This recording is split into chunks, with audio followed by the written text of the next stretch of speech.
ये ना चाहते हुए भी जबरदस्ती जैसे कोई कर्म हमसे पाप कर्म करा ले, ये कौन कराता है? हम तो नहीं चाहते पर कराता कौन है? तो बोले विचार नहीं कर पाए इसलिए ऐसा प्रश्न होता है। बिना चाहत के कोई पाप करा ले ऐसा सृष्टि में कोई विधान ही नहीं है। हम पाप तो नहीं करना चाहते पर जिससे पाप होता है वो चाहते हैं। क्या? सुख भोग। कहां से? पर स्त्री, पर धन, नाना प्रकार के आचरण जो पाप आचरण हैं उनसे सुख चाहते, पाप नहीं करना चाहते पर हम सुख भोगना चाहते हैं, सुख संग्रह करना चाहते हैं, इसी से पाप होते हैं। श्री भगवान से कह रहे केन प्रयुक्तोयम पापम चरति, किससे प्रेरित होकर पाप करता है? तो बोले संसार में सुख भोगने की चाहत ही पाप कराती है। देख लो इसको, जितनी भी जेल भरी है सुख भोगने की चाहत से, जितने भी नरकगामी होते हैं सुख भोगने की चाहत से। ये सुख भोगने की चाहत, इस शरीर से सुख भोगा मिला तो है नहीं क्योंकि है नहीं वहां। इस शरीर को भोग लें, इस शरीर को, इस शरीर, इस वस्तु को, इस व्यक्ति को, इस स्थान को भटकता पूरा जीवन पापाचरण करते। मैं नहीं चाहता पाप करना, मानते हैं, लेकिन पाप का मूल जो संसार से सुख भोगने की लालसा, उसी से पाप होता है। भगवान उत्तर दे रहे कामेश क्रोधेश रजो गुण समुद्भव, ये महासनो महापापमा विद्धेन मिहि बैरिणम। ये बड़ा भारी दुश्मन है, इसको कोई जल्दी परास्त नहीं कर पाता। ब्रह्मचर्य, गृहस्थ, वानप्रस्थ, सन्यास तभी सार्थक है जब इस दुश्मन को हरा दे, नहीं तो इस सब मिटिया मेट कर देता है। चाहे वैष्णव हो, चाहे ब्रह्मचारी हो, चाहे गृहस्थ हो, चाहे वानप्रस्थ हो, चाहे सन्यासी हो, एक ताल में सबको ठोक कर परास्त करने की ताकत रखने वाला ये विद्धेन मिह वैरिणम, ये सबसे बड़ा दुश्मन है। क्या? बोले काम एष क्रोध एष रजो गुण समुद्भव, ये रजोगुण से उद्भव प्रकट होता है। क्या? बोले काम, और काम से प्रकट होता है क्रोध, और इन्हीं से सारे पाप होते हैं। रजोगुण कहते हैं राग को, राग ही काम का रूप धारण करता है और द्वेष ही क्रोध का रूप धारण करता है। काम से राग पुष्ट होता है और राग से काम की उत्पत्ति होती है। शरीर का राग, भोगों का राग, रुपये का राग, पद का राग, राग सर्वत्र राग। राग से ही काम और काम से ही क्रोध, और काम और क्रोध ये दोनों महापाप कराने वाले हैं। और महासनो महापापमा, ये कभी तृप्त नहीं हो सकते। महासनो, चाहे जितना भोग लो आप, भगवान कह रहे हैं चाहे जितना भोग लो, ये कभी तृप्त होने वाले नहीं हैं। चाहे जितना पदार्थों का संग्रह कर लो, चाहे जितना सुख की सामग्री, वैभव, शरीर सब भोग लो, परिणाम में तुम्हारा हृदय जलेगा, घोर पाप बन जाएंगे, सुख का किनका भी नहीं मिलेगा। नहीं, इतना जीवन हो गया, देखो वैसे ही अतृप्ति, वैसे ही अशांति, वैसे ही भोग वासना। कामेश क्रोधेश, उत्पत्ति विनाशशील जड़ पदार्थों के संग्रह की इच्छा और प्रकृति रचित शरीरों के भोगने में सुख की इच्छा, यही काम है, यही काम। ये पाप कर्म का मूल है। महापाप माय, महान पापी, महान पाप कराने वाला, महासनो, कभी तृप्त ना होने वाला, काम के वशीभूत होकर के, जब उसमें बाधा पड़ती तो क्रोध के वशीभूत होकर के ये महान पाप बनते हैं। कभी दोनों से अलग अलग, कभी दोनों साथ मिलकर जीव को नष्ट किए हुए हैं पाप कर्म कराने में। 100-200 रुपया के लेन देन में झगड़ा हो गया, मार डाला। थोड़ी इंच 2 इंच जमीन के बंटवारे में मार डाला। क्रोध, कामना, वासना, उत्पत्ति विनाशशील पदार्थों के भोगने से कभी तृप्ति नहीं हो सकती। इसमें बहुत सुंदर वर्णन किया कि आप नाचेन्द्रियाणाम भोगाभ्यासेन वै तृष्णम कर्तुम शक्यम कस्मात् यतो भोगाभ्यासान मनु विवर्धन्ते रागाः कौशलम चेन्द्रियाणाम तस्मादनुपायः सुखस्य भोगाभ्यासा सा खलवयम वृश्चिक विषभीत इवासी विषेण दष्टो यह सुखार्थी विषयानुवासितो महति दुख पंके निमग्न इति। जब मनुष्य के हृदय में भोग वासना जागृत होती है तो प्रथम नहीं होती, बहुत जन्मों की वो है, अभ्यास उसका है। भोगाभ्यास के स्कूल कहीं नहीं है, शिक्षण प्रशिक्षण इसका नहीं होता। भोगाभ्यास पूर्व से, जैसे रसेंद्री का भोग, तो बच्चा पैदा हुआ, किसी ने शिक्षा नहीं दी, मां का वक्षा स्थल स्तन लगाया गया, पीना शुरू कर दिया, दूध की बोतल लगाई गई, किसने सिखाया है? भोगाभ्यास उसका पूर्व से दृढ़ है। वो शरीर नया पाया है लेकिन पुराना है, वो पुरातन है, वो जीव भगवान का अंश सनातन। अब जैसे जैसे यौवन अवस्था का उन्मेष होता है, सब भोग भोगने की प्रबल कामना जागृत होती है। अगर उपासक ये बात समझ ले, बहुत जल्दी विश्राम मिल जाए, जो यहां समझाना चाहते हैं। कह रहे हैं कि नाचेन्द्रियाणाम भोगाभ्यासेन वै तृष्णम कर्तुम शक्यम। हमारे अंदर जो एक इच्छा जागृत होती है कि मैं भोग लूं तो शांति मिल जाएगी, सबके अंदर है। जिस जिस भोग को मन सामने रखता है, लगता है पैसा देके जबरदस्ती कुछ भी हो, इसको मैं भोग लूं तो मैं सुखी हो जाऊंगा, शांत हो जाऊंगा, तृप्त हो जाऊंगा। या कह रहे गलत सलाह दे रही, बुद्धि भ्रष्ट है इसलिए गलत सलाह दे रही। नाचेन्द्रियाणाम भोगाभ्यासेन वै तृष्णम कर्तुम शक्यम। ये इंद्रियों का भोग कभी तुम्हारी तृष्णा को शांति प्रदान कर ही नहीं सकता।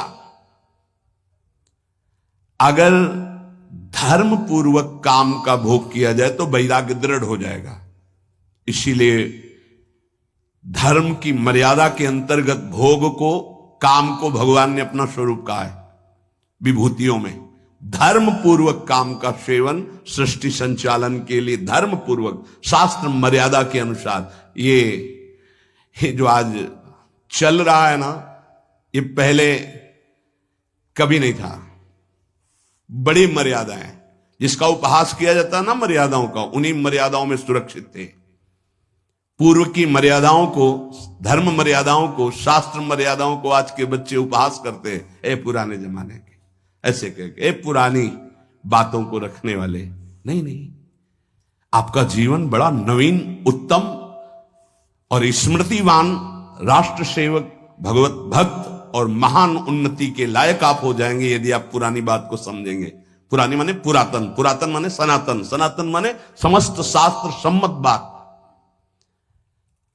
नवीन नवीन बच्चे नवीन नवीन अवस्था में जब ये अभ्यास, पूर्वाभ्यास भोगों का जागृत होता है तो ये हमको शिक्षा देता है अंदर से गलत। अगर भोग लूं तो शांति मिल जाएगी, भोग लूं तो प्रसन्नता मिल जाएगी, सुख मिल जाएगा। शास्त्र कहता है न चेन्द्रियाणाम भोगाभ्यासेन वै तृष्णम कर्तुम शक्यम। आज आदर्श शास्त्र नहीं रखे जा रहे, आदर्श ब्रह्म ऋषि नहीं है, आज आदर्श विदेशी सिद्धांत है। भोगाभ्यास, विलासिता, मनमानी आचरण। नहीं नहीं भाई, ये गंगा यमुना का परम पावन, भगवद अवतारों से परम पवित्र भारत देश है। यहां धर्म प्रधान और मोक्ष पदवी प्राप्त करना केवल इसी क्षेत्र में है और नहीं है। ध्यान रखना, ये भारत भूमि का विधान केवल है, अन्यत्र तो भोगाभ्यास है, यहां योगाभ्यास है। अंदर अपनी इंद्रियों का दमन करके, मन का दमन करके परमात्मा आनंद में मगन होने वाला, ये भूमि यहां की शिक्षा देती है। यहां के ब्रह्म ऋषियों की ये शिक्षा है। ये भ्रम हटा दीजिए। ये महाबैरी महापापी कभी ना घाने वाला काम हमारी बुद्धि को भ्रष्ट करके प्रेरणा देता है। इसे भोग लूं, ये सुंदर है, इसे भोग लूं, ये वस्तु भोग लूं, ये व्यक्ति भोग लूं। भोग लो। कितनी बार मर चुके हो भोग भोग के, इस बार भी मर जाओगे, कुछ हाथ नहीं लगने वाला। देख लो, अनंत बार भोग चुके, अनंत बार क्या क्या नहीं बने होंगे, क्या क्या नहीं भोगे होंगे। इसी जन्म में देख लो क्या क्या नहीं भोग रहे हो, क्या क्या नहीं भोग लिया, क्या है आपके पास। शास्त्र की आज्ञा मानोगे तो सुखी, शांत और महान बन जाओगे।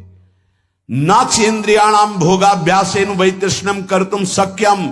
नहीं सामर्थ्य है इंद्रियों की कि तुम्हें भोग में वो शांति प्रदान कर दे, नहीं है। त्यागात शांतिरनंतरम। अधर्म पूर्वक भोगा हुआ भोग तृष्णा को बढ़ाकर नरकगामी बना देता है। अशांत चित्त, घोर दुख में जीवन। क्या समझते हो तुम्हारा अविनाशी शरीर है? कर लो मनमानी। अभी गांठ दर्द, कमर दर्द, आंखों से दिखना कम, चक्कर आ, न जाने कितनी कमियां पैदा हो जाएंगी। गृहस्थी लायक नहीं रहोगे, संसार की सेवा लायक नहीं रहोगे। करो भोगाभ्यास, करो मनमानी आचरण, तो खुद देख लो तुम्हारा स्वभाव क्या होता है, तुम्हारा प्रभाव क्या होता है उस कर्म का। आगे खुद देख लीजिएगा। अब सावधानी की बात कर रहे हैं। यतो भोगाभ्यास मनु विवर्धन्ते रागाहा कौशलम चेन्द्रियाणाम। अब जैसे जैसे वो भोग भोगने में युक्त होता है तो उसकी इंद्रियां भोगाभ्यास के कला कौशल से प्रवीण होती हैं। शास्त्र है, यतो भोगाभ्यास मनु विवर्धन्ते रागाहा कौशलम चेन्द्रियाणाम। ऐसे भोगा, वैसे भोगेंगे, ऐसे भोगेंगे, ऐसे भोगेंगे, ऐसे सुखी हो जाएंगे। वहां चल के वो भोगा शक्ति, विषया शक्ति उसकी प्रबल होती चली जाती और अशांति, भोग की चाह प्रबल होती चली जाती है। चला था कि भोग लेंगे तो शांति मिल जाएगी, हो गया उल्टा। तस्माद अनुपाया सुख से भोगाभ्यास। सुख की खोज चलने वृत्ति आई थी कि चलो भोग भोगेंगे और सुखी हो जाएंगे। कहां? वही तृष्णम कर्तुम शक्यम। तृष्णा बढ़ गई। इसकी सामर्थ्य है भोग की, वो शांति प्रदान कर सके। न जातु कामः कामानाम उपभोगे न शाम्यति हविषा कृष्ण वर्तमेव भूय एवाभि वर्धते। जो भोगों की लालसा करके भोगों के भोगने में लगा हुआ और सोचता है कि शांति मिल जाएगी, तो ऐसे जैसे अग्नि को सुहाती हुई घी की आहुति दो, कभी वो अग्नि बुझेगी, बढ़ती चली जाएगी। हविषा कृष्ण वर्त में वो भूये एवाभिवर्धते। वो कामाग्नि प्रचंड ज्वाला रूप रख लेगी और भयंकर पाप कराएगी जो तुम सोच भी नहीं सकते। वो तुमसे सोचवाएगी और वो करवाएगी। ये पाप प्रवृत्ति काम के द्वारा। हुआ क्या? बोले सा खलवयम वृश्चिक विष भीतम इवासी विषेण दष्टो यह सुखार्थी विषयानुवासितो महत दुख पंके निमग्न थी। बीछी के डंक के जहर से बचने के लिए विषधर कोबरा के मुख में हाथ डाल दिया। उल्टा हो गया। क्या? हृदय में पहले जलन हुई थी भोग वासना की, तो उसको तो सह नहीं पाया। ये था बीछी के डंक का जहर। और भोग भोगने में उतर गया तो बोले कोबरा के मुख में हाथ डाल दिया, भारी विष धर के। आप तो जहर चढ़ गया। पता नहीं कितने जन्मों में उतरेगा जहर ये भोग वासना का। इसलिए महती दुख पंके निमग्ने विषयानुवासितो महति दुख पंके। महत दुख में फंस गया। पंक माने कीचड़।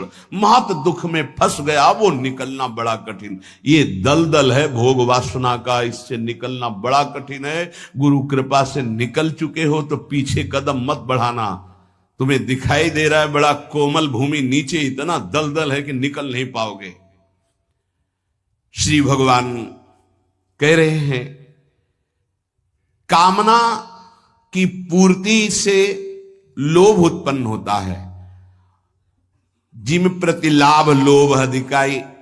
आज ये भोग भोग लिया, बड़े खुशी हो गए, अब ये भोग भोगेंगे, ये भोग भोगेंगे। ये पता नहीं कि ये कर्म इतने बलवान होते जा रहे हैं, जो हमारे कर्म हैं ये हमें विध्वंस कर देंगे, भोगने लायक नहीं रखेंगे। समय देख लेना, जब समय आएगा दंड देने के लिए।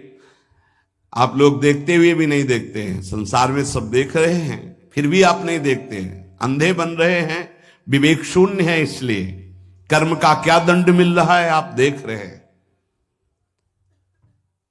गाना बज रहा है, 5 लोग बैठे मस्ती से, नौजवान, गाड़ी एकदम चल रही रफ्तार से, वो शासन बिगड़ गया और एक्सीडेंट हुआ, दरे पे मृत्यु हो गई।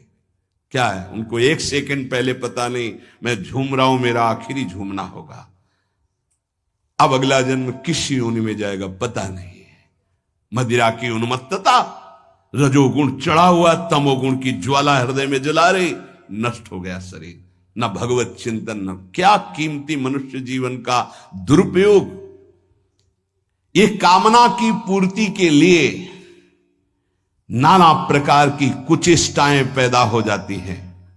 कैसे कैसे नार की गतियां, यही नार की गतियां, कैसी कैसी राक्षसी बुद्धि सवार हो जाती है। एक नादान बच्चा है जिसको अपने हित हित का पता नहीं है, ऐसी ऐसी चेष्टाएं मार के फेंक दिए। ये राक्षस, तेरे शरीर में एक सुई चुभे तो तुझे इतना कष्ट महसूस होगा, और उसके शरीर को जला दिया, नष्ट कर दिया, काट के फेंक दिया। क्या हुआ? ये महान पाप कराने वाला राक्षस काम उसकी बुद्धि पे सवार है। कामेश क्रोधेश रजोगुण समुद्भव महासनो महापापमा विध्येनमि वैरिणम। ये दुश्मन, अंदर से इस दुश्मन को देखो। ये कामना संपूर्ण पापों, संतापों, दुखों और जन्म मरण की जड़ है। ये काम, ये कामना। कामना वाले व्यक्ति को जागृत में सुख मिलना तो दूर रहा, स्वप्न में भी कभी सुख नहीं मिल सकता। काम अछत सुख सपने हो नहीं। जो चाहते हैं कि हमें कभी दुख ना मिले, कभी चिंता, कभी शोक, कभी भय ना मिले, तो एक काम से बचो। पाप कराने की मूल जड़ काम है, और पाप से ही दुख, चिंता, भय, शोक, नाना प्रकार की नारकी गतियां मिलती हैं। नाशवान पदार्थों के भोगों की ये कामना तुम्हारी बढ़ती चली जाएगी, कभी तृप्त नहीं होगी। अविनाशी परमात्मा की प्राप्ति के लिए तुम्हें मानव देह मिला था। यहां उदाहरण विदेश से नहीं दिया जाएगा कि वो बड़े सुखी हैं। तुम्हारी बुद्धि सुख को जानती है क्या? जब हमारे देश की भक्ति और ज्ञान का जरा सा किनका मिला तो वेश बदल लिया, देश बदल लिया, और हमारे भारतीय संतों के सामने घुटने टेक करके, याचना करके ज्ञान और भक्ति की भिक्षा मांगते नजर आए, जिनको तुम सुखी कह रहे हो। प्रमाद में सुखी होना और ज्ञान में सुखी होना, भक्ति में सुखी होना, यह अंतर है। लौकिक उन्नति कोई उन्नति नहीं है। आध्यात्मिक उन्नति के साथ लौकिक उन्नति का महत्व है। यदि आध्यात्मिक उन्नति नहीं है, लौकिक उन्नति है, तो पशुता और राक्षसी बुद्धि बढ़ती चली जाएगी। देख लेना, वही हो रहा है। अध्यात्म को, शास्त्र को, ब्रह्म ऋषियों के वचनों को अगर प्रमाण माना जाएगा तो हम भारतीयों का जीवन उन्नतिशील, परम पवित्र, धैर्यवान होगा। हमारा देश धर्मयुक्त रहा है, धर्मयुक्त है और आगे भी धर्मयुक्त रहेगा, क्योंकि कभी धर्म का नाश नहीं हो सकता। धर्म सनातन है। हां, कम हो सकता है, धर्म को धारण करने वाले कम हो सकते हैं, लेकिन ऐसा नहीं हो सकता अभी।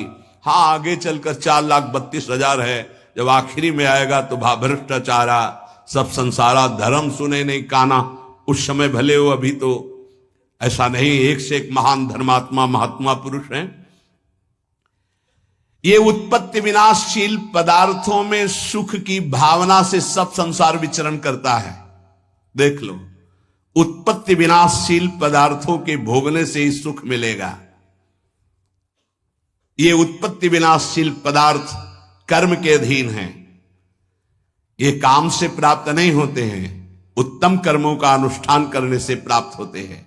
अगर केवल कामना करने से प्राप्त होते तो सब कामना कर रहे हैं और किसी की आज तक कामना पूर्ति नहीं हुई। 100 रुपए की कामना पूर्ति हुई तो 1000 रुपए की जागृत हुई, 1000 की पूर्ति हुई तो लाख की तत्काल जागृत हो गई, लाख की पूर्ति हुई तो करोड़, करोड़ों की बढ़ता चला जा रहा है। भारत में सबसे धनी तो विश्व का सबसे बड़ा धनी बन जाऊं, ये भोगा वो भोग लूंगा, ये देखा वो देख लूं, कामनाओं की बाढ़। इसलिए उपासक को चाहिए कि कामनाओं का, निषिद्ध कामनाओं का त्याग कर दे। ये 4 कामनाएं हैं जिनको न्यायपूर्वक पूरी कर सकते हो। पहली, शरीर निर्वाह मात्र की आवश्यक कामना, इसको पूरी कर सकते हो।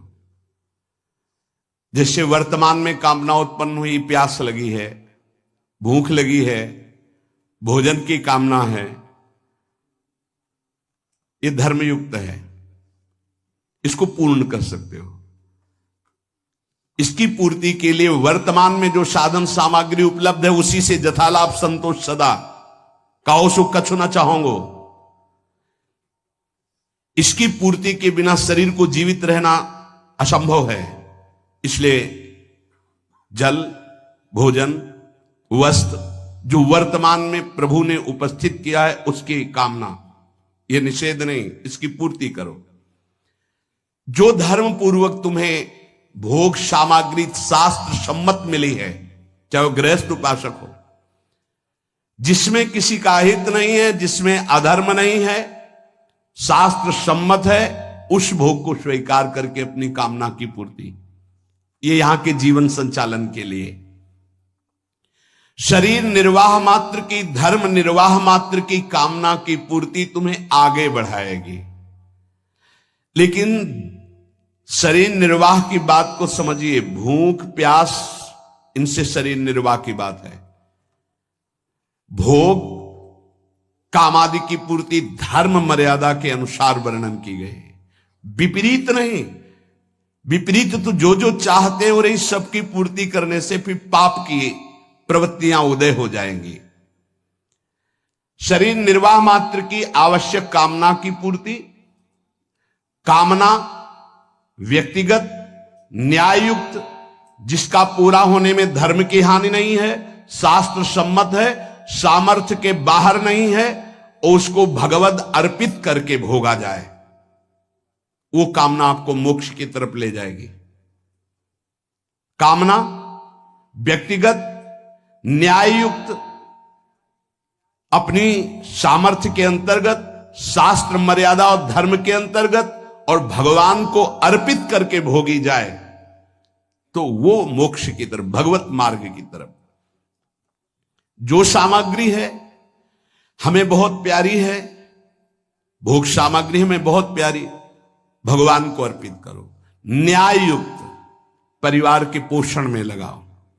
अगर आवश्यकता किसी ऐसे को है, बहुत भूखा, बहुत सर्दी में कपड़े की आवश्यकता, बीमार है, औषधि की आवश्यकता, उसकी सेवा में ला, तुम्हारी कामनाएं शांत हो जाएंगी, कामना त्याग की सामर्थ्य तुम्हारे अंदर आ जाएगी।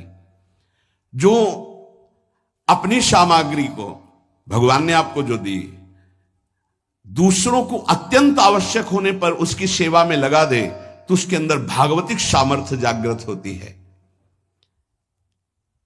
काम से बड़ा कोई दुश्मन नहीं है, ये सबका दुश्मन है। ये किसी भेंट पूजा से, अनुनय विनय से कभी शांत नहीं होता है। इसकी भेंट पूजा यही कि ये भोग दे दो, ये क्रिया करवा दो, ये ऐसा, मैं तुम्हें शांति प्रदान करूंगा, सुख प्रदान करूं, ये छलिया, इसकी बात में मत आना। ये कभी शांत नहीं होगा। बुझे न काम अग्नि तुलसी को, विषय भोग बहु घीते, मन पचितई है अवसर बीते। कामना संपूर्ण लोकों को जला रही है, सब जल रहे हैं, सबके हृदय जिनकी कामना से है। बड़ा विचित्र है, हम जिसे देख रहे हैं वो किसी और को देख रहा है, वो किसी और को देख रहा है, वो किसी और को देख रहा है। हम समझ रहे हैं वो सुखी है, वो समझ रहे हैं वो सुखी, वो समझ रहे हैं वो सुखी है। संयोग जन इंद्रियों के सुख की जब तक कामना रहेगी तो संसार तुम्हें सत्य प्रतीत होगा। अज्ञान, अविद्या, पाप ये आपको ग्रसित किए रहेंगे। जो प्रतिक्षण नाशवान है वो सुख कैसे प्रदान कर सकता है? ऐ परमात्मा के अंश, तू कभी प्रकृति से सुखी हो ही नहीं सकता। बैठा लो ये दिमाग में बात। दुखालयम शाश्वतम दुखयो नया। ऐ परमात्मा के अंश, तू कभी प्रकृति से सुखी नहीं हो सकता। जैसे चलचित्र सिनेमा में पके हुए अंगूर दिखाई देते हैं तो क्या तुम्हें खाने को मिल जाएंगे? तो बोले वो तो मिलेंगे नहीं, चित्र के है। ऐसे इस चित्र के भोगने से तेरे को कभी शांति मिल सकती है? भोग के साफ संसार देख रहा है, क्या शांति मिली? और तृष्णा और भोगने की इच्छा।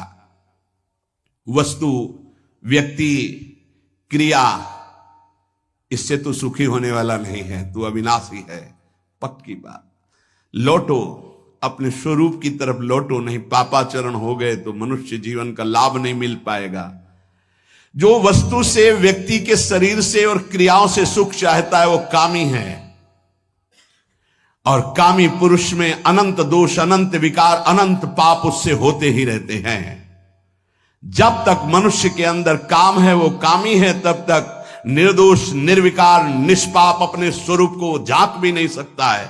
अपने स्वरूप को वो इस शरीर को भोगने की, शरीर सुख सामग्री की, बस इसी की चिंता में पूरा जीवन निकाल देंगे। इतने रुपए प्रॉफिट होने लगी रोज, अब इतने होगी, इससे ये खरीदूंगा, इससे ये भोगूंगा, ये इसके लिए जमा करूंगा, वो उसके लिए जमा करूंगा। सोचते सोचते मर जाता है और जिस लिए आया था वो कार्य पूरा नहीं कर पाता। निरंतर भगवदाकार, मंत्राकार वृत्ति। कर्म तीन प्रकार के होते हैं, इष्ट, अनिष्ट और मिश्र।